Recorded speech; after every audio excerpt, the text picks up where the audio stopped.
hear me, friend? On the block, we began. Take it to all the world with internet. Peace, family. Your boy FONZi Neutron representing for Bout Dat Online. We're here once again with the DOATBM powered by the Bout Dat Online channel, joined with Saby Khan, a Birmingham hip hop. I want to say legendary. I don't want to say just promoter because you've got Yorkshire. Yeah, you've got like a lot of accolades. But if you know the hip hop scene within the UK, especially when it comes to a lot of shows, one of the first guys to be bringing over American artists and stuff, and a real pioneer up Yorkshire, Leeds. Even myself, I've done quite a few shows in that area by way of Saby, which I wouldn't have had the opportunity to do otherwise. So, when I think of Yorkshire, and I've got like a lot of good memories of Leeds, Bradford, Keighley, and it's crazy because recently we've seen something in the media where Leeds has been, at their forefront, not necessarily for a good reason. We spent some time up there a couple of years ago for the carnival, which, there's always a lot of positive things going on. And I say that to say, when I heard about what happened, instantly I thought about yourself because, you're such a big figure up there in the community as well also. So I know sometimes you're in and out of the city. Was you actually around when this news happened, and how did you take it hearing about this unrest, which we'll get into a bit more, which occurred in Leeds? Yeah, thank you, FONZi, for bringing me onto your show. It's a great honor to be on your show again. I was really heartbroken to see the situation in Leeds develop so bad. As you know, I've moved to London about a year ago. I'm in North London. Sometimes I work in Central London. And, Leeds is in my heart, Yorkshire is in my heart. I was born and bred there. And, I've experienced the Bradford riots that happened many years ago between the police and the young Asian community. I was one of the, community developers to calm the situation down and get a lot of the British Asian youngsters off the streets and into the music industry and getting into arts and all that. So what I saw in Leeds was returning of Bradford, really, and it kind of shocked me because, I thought we passed that stage of riots and, social strife and, because, I still remember the Brixton riots. I still remember a lot of the, local riots and, race riots, where the minority... Birmingham's had a few. Sorry to go. Birmingham as well.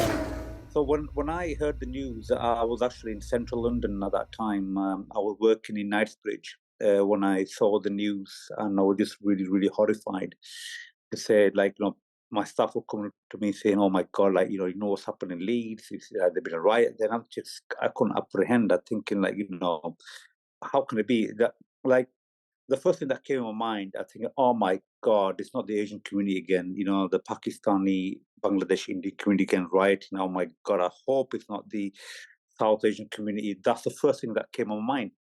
And but then as the news developed, the social services were involved in taking a few Romanian children away because they've been allegedly been abused physically by the parents. That kind of spread online. And, it was hard to absorb the bus getting burned, the police cars getting attacked, the police officers getting attacked. It was such a shocking scene. I'm thinking, oh my God, this is like Bradford revisited.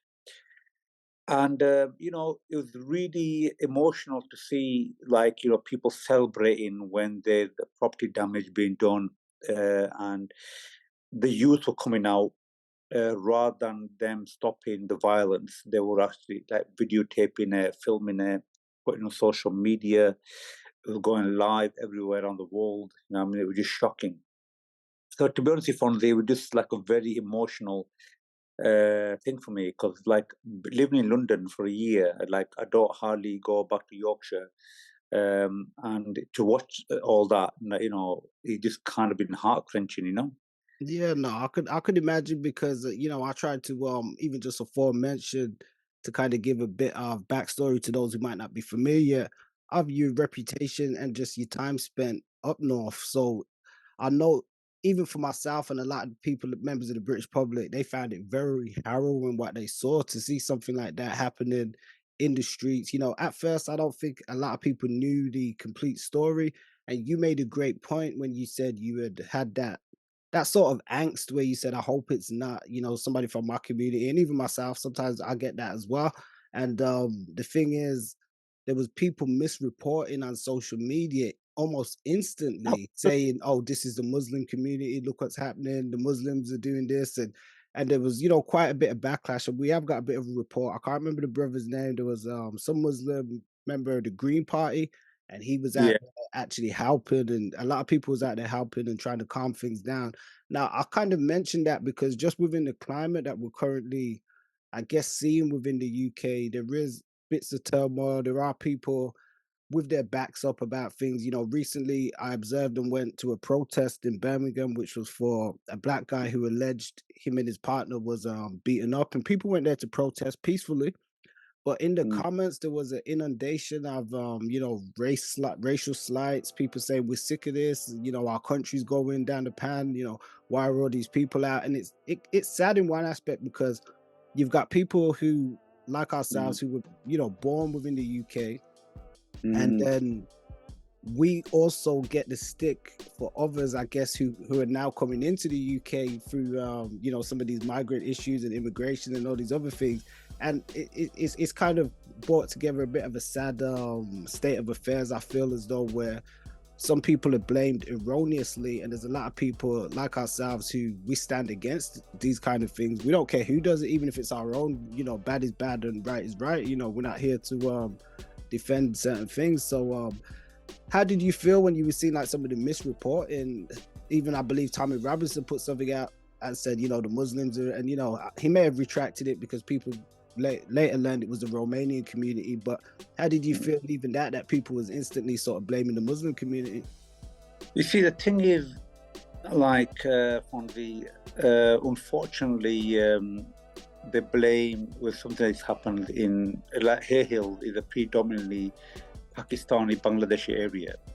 In the last 5 years, that influx of Romanians coming in. And Leeds and Hayhill, Beeston, is mostly known to have Asian people, Muslim people, because the mosques there, the gurdwaras there, the temples there. So Hayhill is known to have like a South Asian community and predominantly Muslim community. So when the news spread out, when they put their Hayhills, Leeds, so that kind of automatically led a trigger that people believed, oh my God, it's the Muslims, you know, because they didn't say, okay, it's Hayhill, then, you know, let's investigate more, who are the individuals, you know, what actually happened. They just looked at the place. It's like saying, like Handsworth in Birmingham, people automatically associate, oh, it must be the blacks, Handsworth riots, things like that. Or some, let's say there might be a riot in Brixton, but it's in in a white area. When the news goes out, oh, it's Brixton, everybody's perspective will think, oh, it's black people, yeah.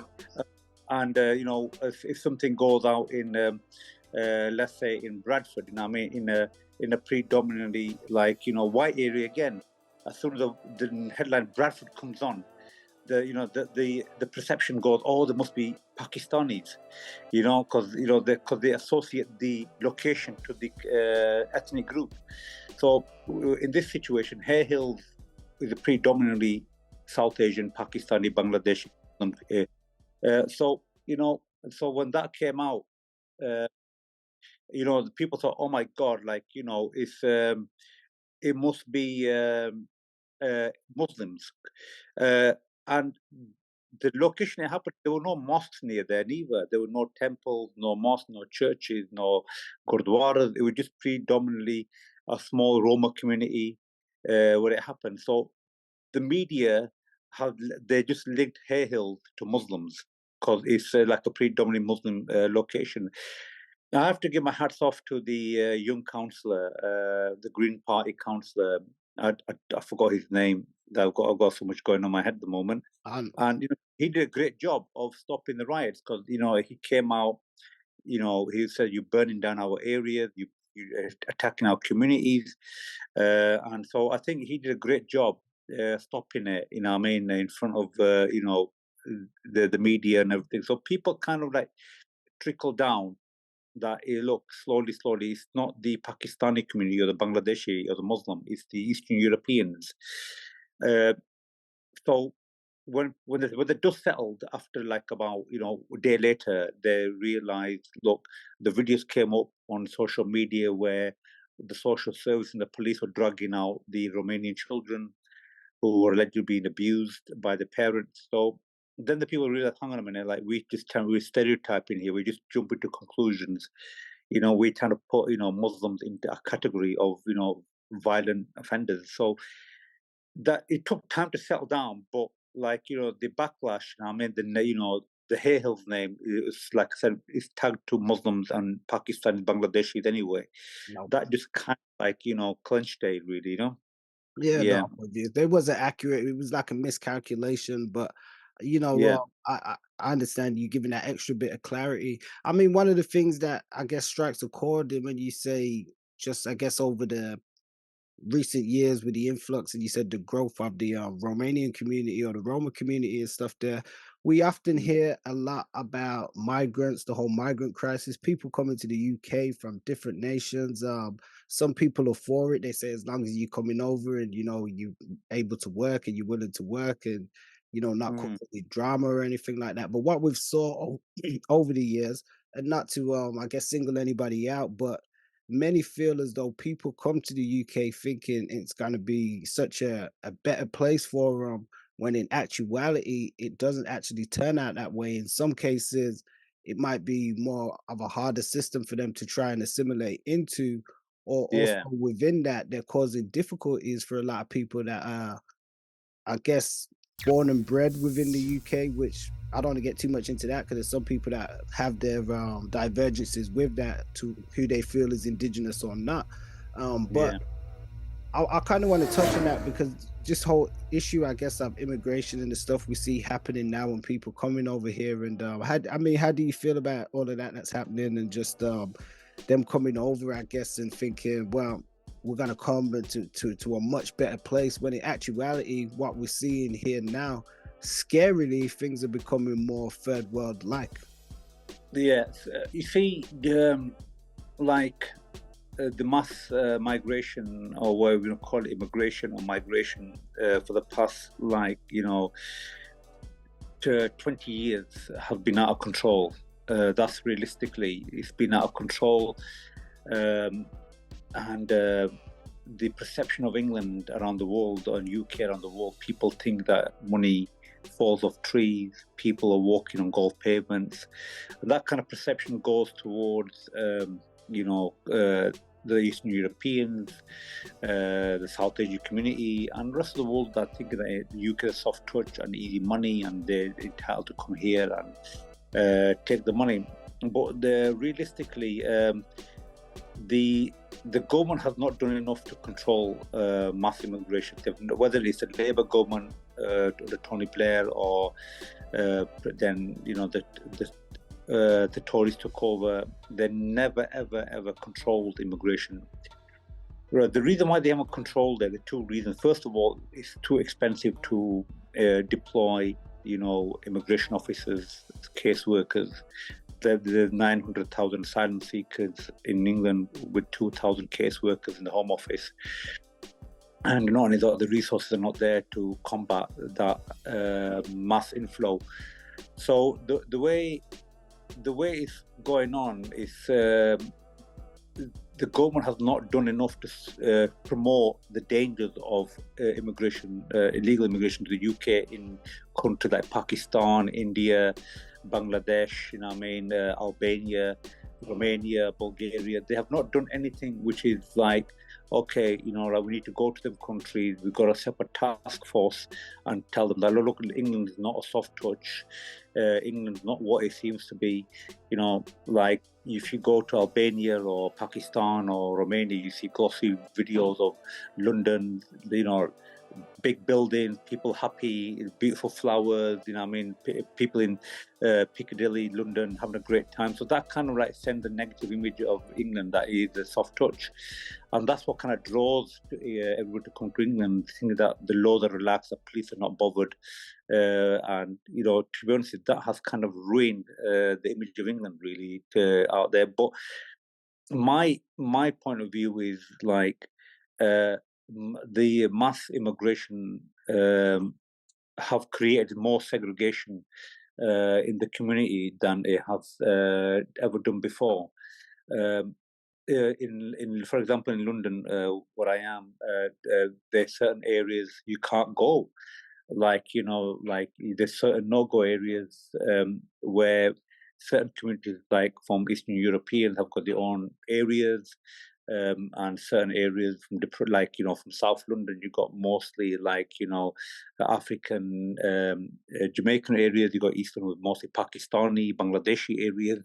I'm not being racist at all, but the government has not done enough to integrate the people, not done enough to educate the people. Rather than telling people, say, look, learn the language, English language, they're just letting people talk in their own native language. Like, for example, you go to America.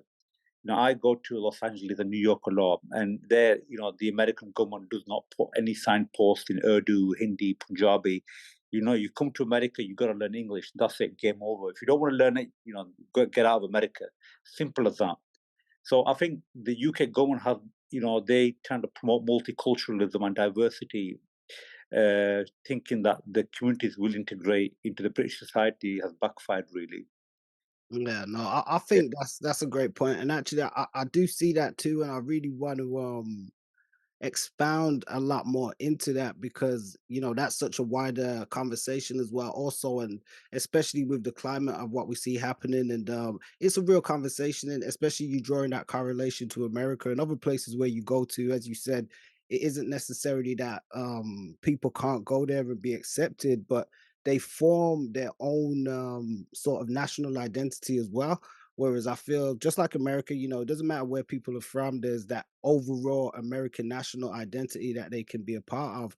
Whereas I don't want to say it doesn't exist in the UK, but I feel as though there isn't necessarily that. There's all these separate sort of pockets of communities and identities and stuff. And I suppose that in one aspect is why we do see a lot of even of the British people now somewhat who have their backs up in the aspect where they feel as though, you know, they're being pushed out of their country, or people aren't respecting their values. They just want to implement their own and stuff like that, which is, I guess, you know, like I said, a much wider conversation. Um, I don't know how you are for time, because I did, you know, sort of mention before I had at 3 o'clock, and you know, he's sort of messaging me now, and I don't want to kind of let this guy I really appreciate that you. But I want us to pick back up on this conversation and get yeah. Absolutely, yeah. Well, I'm happy to come on your amazing podcast again. It's a great honor to be interviewed by you, and it'd be great to come back with future different topics as well. Thank you so much. No, God bless you. We appreciate you, man. And we want to say to everybody out there in the communities across the UK, we're praying for the peace for everybody, you know, not one particular group or nation or anything like that. We want to see calm and peace for everybody. We want everybody to be able to coexist. When we see turmoil and stuff like this happening, doesn't matter which community is doing it, we're always like, you know, we want to know the facts of what's happening. If it was unjust that the child was taken away, that's one thing, but however that response wasn't something that we advocate, you know, the way that people went on and stuff as well. And we want to see more calm to these streets. Yeah, but before I go, like if you, you know, if you got a couple of minutes, my say is that if you come to England or the United Kingdom and you want the benefit system, you want the benefits, you want the free housing, you know, you have to go by the law. You have to go by the law. Simple as that. Any country you go to in Europe or anywhere or America, like, you know, you have to go stick with the law. You can't say, oh, I want to take money from the state, then not contribute back. Like, you know, the issue with a lot of the new arrivals from, you know, like Eastern Europeans and South, they just want to take, but they don't want to contribute back. So that's what's leading to a lot of this, you know, riots now, you know what I mean? Because they need to integrate. It's simple as that. They need to integrate. There's too much segregation. The government needs to take this into a hand. You know what I mean? They need to get rid of all the foreign language signposts around the country and just stick to the English language. Simple as that. You know, I mean, that's the only way I see it. And you know, if you want the UK money, then you have to let, you know, if the police want to investigate you, then you have to let them. Because in America, if you don't, you know, you could take the American money or whatever, if you don't cooperate, they shoot you. Simple as that. They deport you on the next plane out. So there need to be more stringent rules of integration, I believe. No, definitely, and that's definitely a good point, and I wholeheartedly agree. And we want to know what you guys think. You know, for you guys listening on Spreaker, do let us know your comments, and you can send in emails for any questions, because we're going to have Saby on again very soon. And if you join us on YouTube, also let us know your thoughts in the comments section. And we want to say peace to everybody out there. Saby, hope you enjoy the rest of your day. Appreciate your time, because we know you're such a busy guy as well also, man. Yeah, thank you. All the best, and all much the best. Love, my brother. All right, peace out, man. Yeah, cheers. Thank you.